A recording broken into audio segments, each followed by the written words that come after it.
A quiet gentleman lived high above an Austrian village along the eastern slopes of the Alps. He had been hired years earlier by a young town council to clear away any debris that might fall into the pools of water up in the mountains. You see, these waters fed a lovely spring that would flow through the town below. Faithfully, this man patrolled the hills, removing any leaves or branches that might fall into the water, and any silt that would gather on the surface of the water that otherwise would choke and contaminate the flow. Well, as a result of this man's efforts, the town below became a popular tourist attraction. Graceful swans floated along the surface of the crystal clear spring. Mill wheels fed businesses. Farmlands were naturally irrigated. And the view from the restaurant was beautiful beyond description. Well, a number of years went by, and the town council was having its semi-annual meeting and discussing the budget for the upcoming year.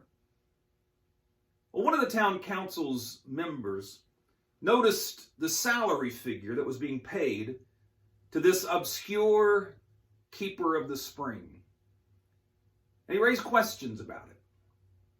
He said, "Who is this man anyway? What does he do, really? Nobody ever sees him. Is he really necessary?"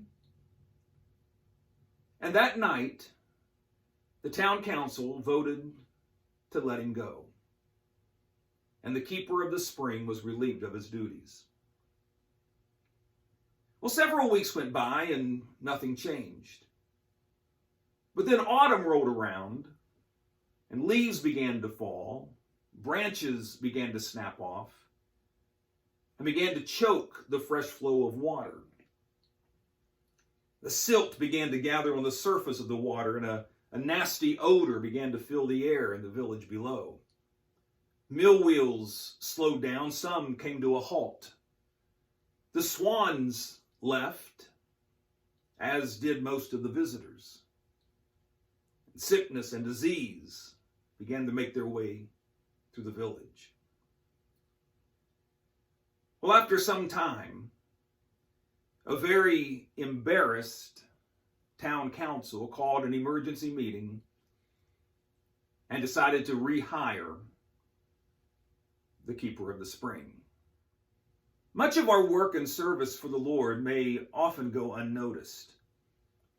The spotlight may not shine upon us. People may not applaud what we do. We may not make national headlines. But these things do not in any way diminish the significance of what we do. It's all so very, very important. Edmund Burke once said, "No one makes a greater mistake than he who did nothing because he could do only a little." So remember that what you do is a part of a greater whole that makes a tremendous impact in this world, far more than what we will ever know. Thank you for watching, and be kind.